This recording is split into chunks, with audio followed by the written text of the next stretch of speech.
Hello everybody! So far we've looked at two special techniques, koro and komibuki. You can find the videos here if you've missed them. This video is about Muraiki. In English we usually call this breathy sound or breathy tone, and Muraiki is simply really just that, produce a rough, noisy sound.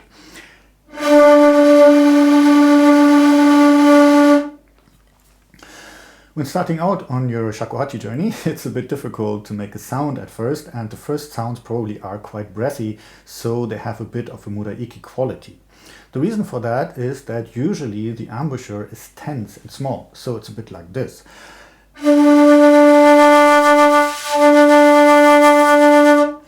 Already sounds a bit like Muraiki, right? But you'll notice that this tone is very unstable, so usually this is not a very desirable tone. So in the beginning, you will be practicing to make a clean sound, so something more like this.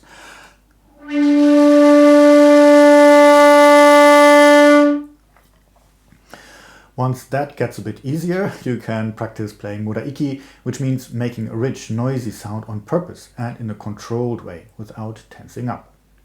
Also note that Muraiki is not just on or off, it's gradual. So,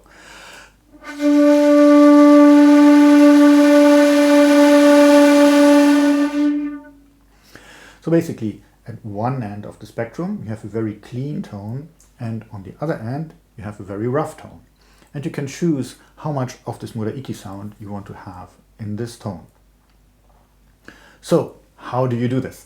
The technique for making Muraiki is actually not very difficult. Just bring the tip of your tongue behind the lower teeth and then push up the back of the tongue. So, if these are your lower teeth and this is the tongue, you bring the tip behind the teeth and then raise up the back of the tongue. So like this. Yeah. This is very extreme. When you play Shakuhachi, this is way too much, and this will kill the sound actually. But I hope this was a useful demonstration. So the effect of this, when you do this, is that the airstream coming from your lungs gets more turbulent and goes in many different directions. This means it's the opposite of what you try to make when you want to make a clean sound, for which you're trying to produce a clean airstream, an airstream that is as smooth as possible. That's why you need to open up the inner mouth very wide, for example. So, opening up the inner mouth.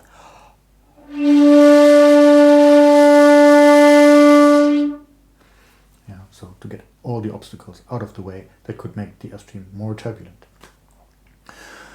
So for Muraiki, to let this turbulent airstream escape from the mouth, you need to make the opening bigger. This means you have to move the chin down a bit and relax the lips. If I just keep the same, everything the same, and just change the shape of the tongue, as I described before, this happens.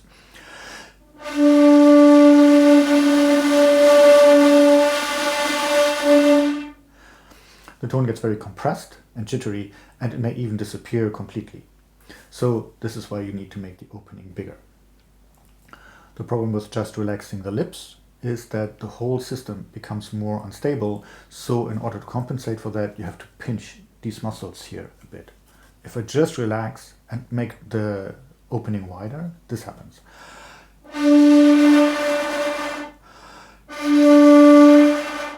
So I basically lose all control, and then we cannot really play Shakuhachi when I do that. Okay, so how to practice? This is really all there is to it. It sounds more complicated than it really is. It doesn't mean that you'll be able to do this right away. It does require practice, of course, as everything on Shakuhachi, and it requires a bit more practice than you maybe like, but it's not so difficult really. To learn it, you basically just have to do it. Okay, one good way to go about practicing it is to focus on the movement of the tongue that I described. Yeah, gradually move it to the front and back. Front and back! Front and back. And observe how the sound changes. If you have difficulty doing this, you can use the general practice strategy, which does not work just for Muraiki, but for many other techniques as well, of making it as bad as you can to figure out of what not to do. This often helps in gradually improving the technique. There are a few things to consider about Muraiki. Even though the impression of the sound is very strong, there is no need to blow hard. But of course, by making the opening bigger, you will lose a bit more air than usual. So it's difficult to play Muraiki for a sustained time, for very long. I always think it helps thinking of Muraiki as not blowing harder, but just reconfiguring your system. So if I blow hard, I cannot play any longer than that. Okay, so this is not very productive. So just do this reconfiguration, which I described earlier.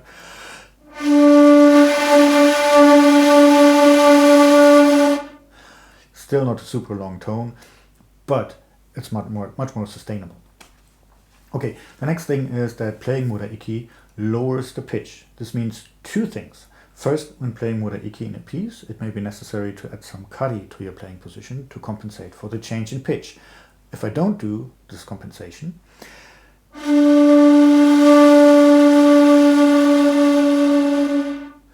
you can hear the pitch dropping, so I need to add a bit of kari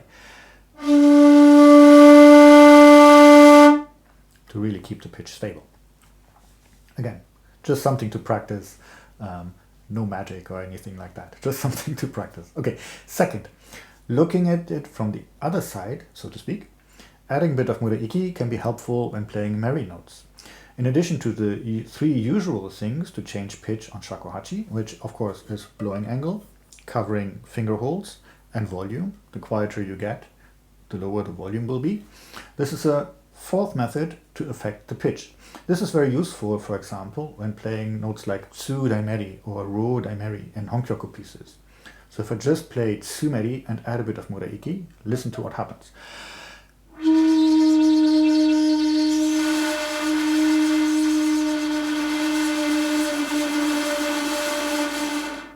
Yeah. Even though this was not a very good Muraiki, you can hear the pitch dropping quite a lot just by doing that. Related to this is that Muraiki cannot just be used as a special effect, but also make a tone heavy, whatever exactly heavy should mean, right?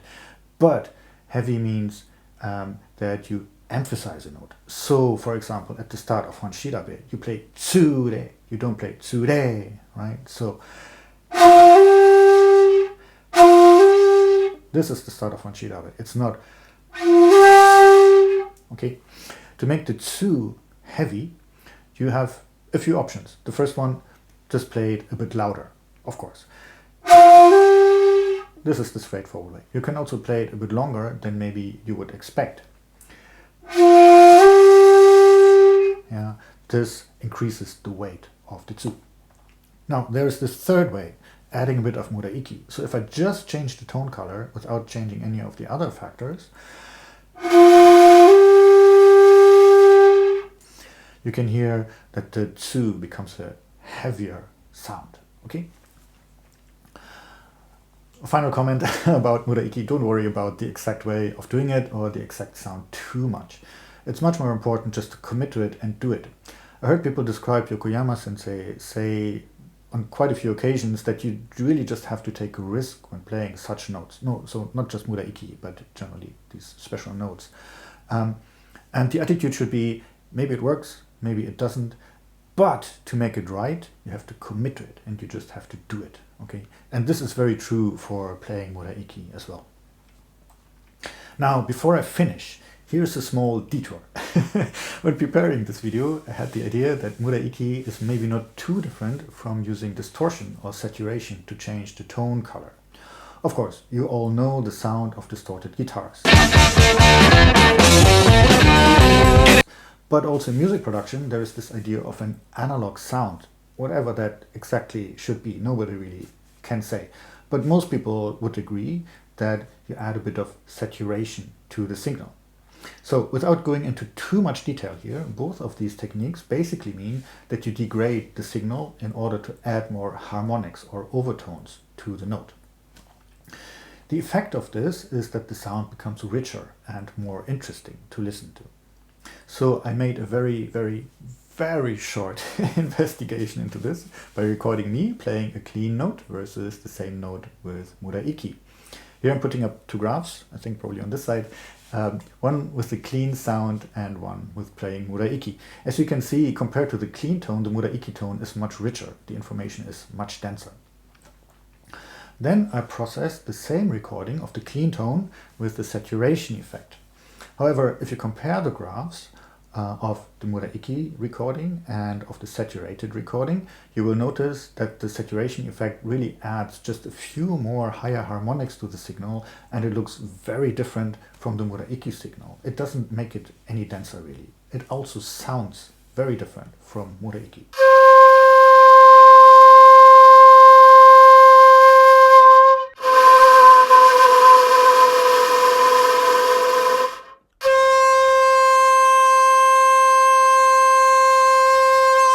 So, if you have any experience in these matters, I'm very curious to hear your ideas about this.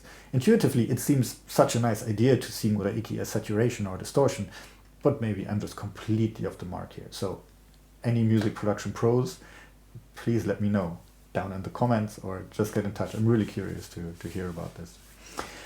Thanks for watching all the way to the end. As always, I hope this was helpful. And as always, please like the video and subscribe to the channel. It helps me out a lot. So thanks for that. And if you've not seen the other videos in the series yet, just click here next to my head for the playlist. Bye.